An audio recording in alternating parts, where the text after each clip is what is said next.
जो गेम वाली इंटरेस्टिंग दुनिया है ना, जो सिर्फ और सिर्फ फोन में ही दिखती है, उससे कहीं ज्यादा इंटरेस्टिंग दुनिया हमें हमारे सामने नजर आए, तो इससे अच्छा भला और क्या हो सकता है।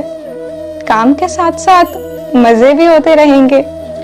हेलो, हाय, नमस्कार दोस्तों, तहे दिल से स्वागत है आप सभी का आपके अपने ही चैनल द लर्निंग हैबिट्स पर। मैं एक सीरीज रन कर रही हूँ जहाँ पे हम किसी भी चीज से बहुत कुछ सीखने की कोशिश करेंगे। ये हमारा फर्स्ट एपिसोड है, तो चलिए शुरू करते हैं। ये किस्सा है सवेरे लगभग 7 बजे का।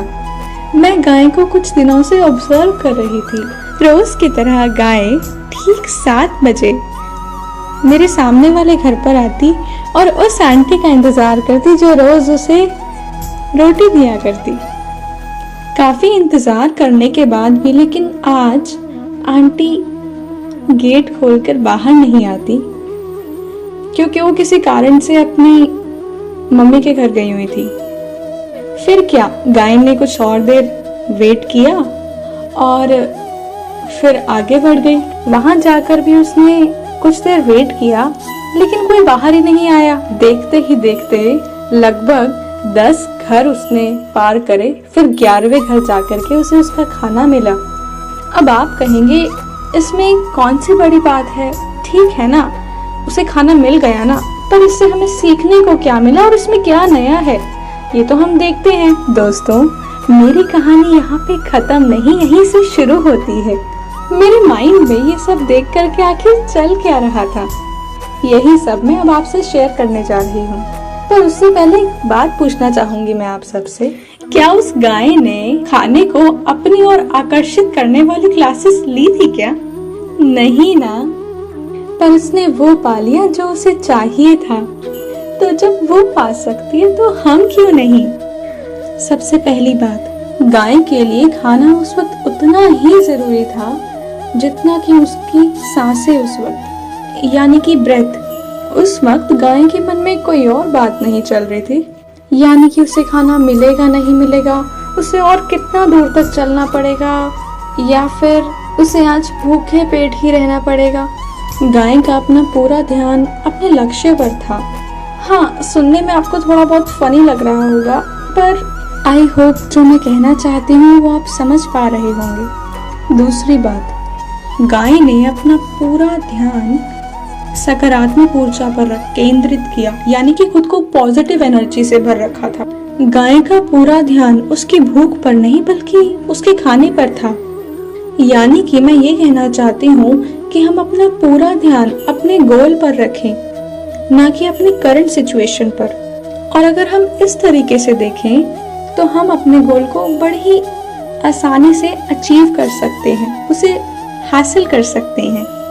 अब आप कहेंगे वो कैसे?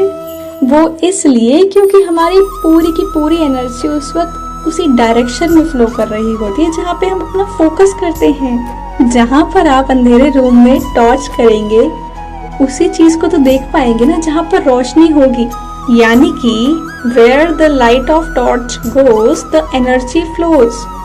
और वो एनर्जी, वो वाइब्रेशंस अपना काम बखूबी निभा रही होती हैं। तीसरी बात जो मैंने सीखी वो है कंसिस्टेंसी, यानी कि रोज प्रयास करना, रोज छोटे छोटे स्टेप्स लेकर के अपने गोल के करीब पहुंचना, ना कि एक ही दिन में बड़े बड़े स्टेप्स लेकर के। एक बात गांठ बांध लो मेरी, अगर आपको दूर तक जाना है ना, आगे तक, तो छोटे छोटे स्टेप्स आपको बहुत काम आने वाले हैं। हाँ, जब हम उनमें एक्सपर्ट हो जाएं, तो हम थोड़े बड़े स्टेप्स ले सकते हैं, पर शुरुआत में नहीं। ठीक वैसे ही जैसे गाय ने पहले घर पर खाना ना मिलने पर आगे बढ़ने का फैसला किया, वो वहाँ रुकी नहीं, स्टक नहीं हुई, उसने पेशेंस रखा और स्टेप बाय स्टेप आगे बढ़ती रही। हम चीजों को जितना चाहें उतना आसान बना सकते हैं। अब ये तो हमारे ऊपर है ना, हम उसे कितना इजी बनाते हैं या फिर कॉम्प्लिकेटेड। अब 4th पॉइंट हमारा यहाँ क्या निकल के आता है? पेशेंस। पेशेंस भी हमारे लिए बहुत ही ज्यादा जरूरी है।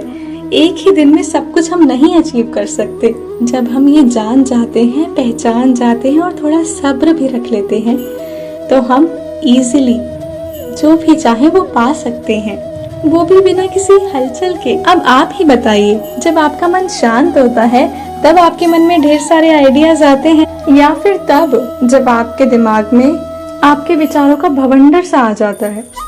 5वां, दृढ़ निश्चय यानी कि डिटर्मिनेशन। अगर हम निश्चय कर लें कि हमें अपना गोल अचीव करना है तो बस करना है, चाहे कुछ भी हो जाए, चाहे पूरी दुनिया इधर की उधर ही क्यों ना हो जाए। हाँ, बस हमें एक बात का जरूर ख्याल रखना है कि हमें अपने माइंड को खुला रखना है। कंजर्वेटिव होकर के कभी भी अपने गोल को हम नहीं प्राप्त कर सकते, यानी कि उसे अचीव नहीं कर सकते, और अगर कर भी लेंगे तो जरूरी नहीं कि हम अपनी लाइफ में कुछ बड़ा उखाड़ लेंगे।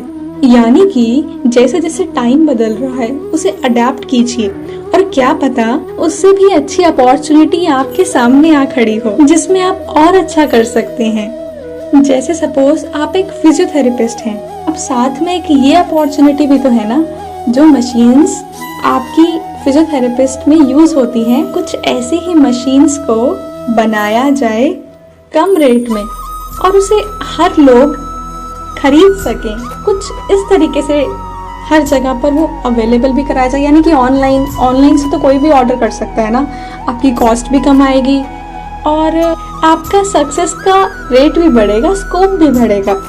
या फिर सपोज आपका इंटरेस्ट फोटोग्राफी में है और फोटोज क्लिक करने के साथ साथ आप और लोगों को भी सिखा सकते हैं, यानी कि आप टीच भी कर सकते हैं, उससे भी आपके पैसे अर्न होंगे, उससे भी आप कमा पाएंगे, और जो फोटोग्राफी कर रहे हैं वहां से भी आप कमा सकते हैं। साथ ही आप उन लोगों को सिखा करके एज अ एम्प्लॉय अगर हायर कर ले तो वो आपके लिए एक एसेट भी बन जाएंगे।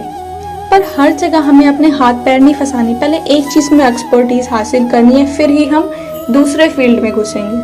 आप सबसे एक विनम्र विनती है मेरी कि मुझे अपनी बड़ी बहन समझ करके ही मुझे सुनना। 6वां पॉइंट, जो कि मेरी नजर में काफी महत्वपूर्ण है, प्रकृति के करीब रहना। क्या कभी आपने ये नोटिस किया है कि जानवर हमसे ज्यादा प्रकृति के करीब रहते हैं? प्रकृति यानी यूनिवर्स के करीब रहते हैं। प्रकृति में ऐसी शक्ति है जो आपको उसी ऊर्जा से भर देती है जिस ऊर्जा को आप अपनी ओर प्रवाहित करते हैं, अपनी ओर आकर्षित करते हैं, चाहे फिर वो सकारात्मक ऊर्जा हो या फिर नकारात्मक, यानी कि पॉजिटिव एनर्जी हो या नेगेटिव, जो आप आकर्षित करेंगे अपनी ओर, यूनिवर्स यानी कि सृष्टि आपको पूरी तरह से वही चीज प्रदान भी करेगी, वो भी बिना पैसे लिए। वैसे क्या आपने कभी नोटिस किया है एक बच्चा जो बहुत ही ज्यादा शोर मचा रहा है, चिल्ला चिल्ला कर रो रहा है, जब उसे उसकी माँ बाहर ले जाती है खुले वातावरण में, खुले आसमान के नीचे, तो वो चुप हो जाता है। इसका क्या कारण है? जैसे ही वो बच्चा बाहर जाता है तो उसकी सारी की सारी नेगेटिव एनर्जी गिर जाती है, ड्रॉप डाउन हो जाती है। जब भी कभी आपको बुरा सा फील हो ना, एकदम एंजाइटी से जब आप भरे हो, बहुत गुस्सा आ रहा हो या कुछ भी अच्छा ना लग रहा हो, अच्छे वाइब्रेशंस ना आ रही हो, कभी भी आसमां के देख लेना, खुले आसमान के नीचे चले जाना, चाहे अपनी छत पे या फिर पार्क में, आप पाएंगे खुद को बेहतर महसूस कर पाएंगे। इसे मैंने खुद भी आजमाया है। हम सब ये सारी चीजें एक्सपीरियंस करते हैं और इनसे लाभ भी उठाते हैं। बस जरूरत है तो थोड़ा सा ध्यान देने की, बारीकी से ऑब्जर्व करने की कोशिश करने की, थोड़े से अलग नजरिए से देखने की, जिस तरह आज हम सबने मिलके देखा। तो देखा आपने, जब हम थोड़ा सा भी ध्यान देते हैं किसी भी चीज पर तो कितना कुछ अलग निकल के आता है, चीजें आसान बन जाती हैं। होती तो वही प्रॉब्लम्स हैं, बस हमारा देखने का नजरिया बदल जाता है। ये ठीक वैसा ही एक्सपीरियंस है जब एक बच्चा किचन में जाकर के वो नमक का डब्बा ढूंढता है जो उसके लिए वहां पर होता ही नहीं है। माँ, मुझे नहीं मिल रहा, कौन सा नमक का डिब्बा, यहाँ नहीं पड़ा। इतने में ही कमरे से आवाज आती है, देख जरा मेरी नजर से देख तो सही। एक्चुअल में वो डिब्बा होता वही है, बस हमें दिखाई नहीं देता, हमारी नजरों के सामने ही होता है। ठीक वैसे ही प्रॉब्लम का सॉल्यूशन भी हमारे सामने ही होता है। बस हमें थोड़ा सा अलग नजरिए से देखने की जरूरत है ताकि हम जिंदगी को बेहतरीन तरीके से देख पाए।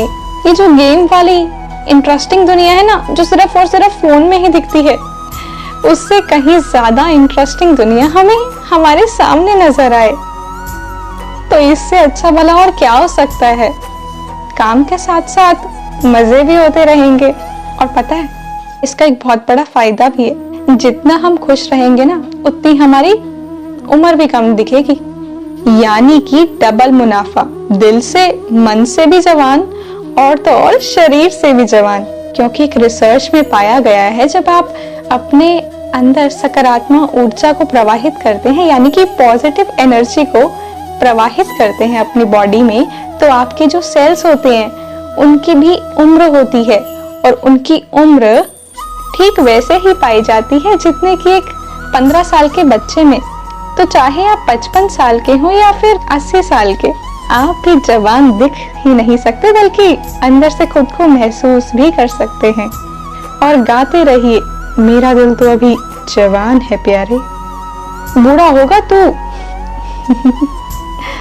तो इसी तरह हंसते रहिए, मुस्कुराते रहिए, खिलखिलाते रहिए, यूं ही अपनी खुशबू बटोरते रहिए। खुद को ऐसा बनाइए कि बाकी लोग भी आपके रंग में रंगना चाहें। ये रंगीनी दुनिया है मेरे जनाब, यहाँ पे ब्लैक एंड व्हाइट का जमाना नहीं है। अपने पंख खोल के तो देखिए, ये पूरा जहान बेसब्री से आपके उड़ने का ही इंतजार कर रहा है। अगर आप चाहें तो आप भी इस सीरीज में हिस्सा ले सकते हैं।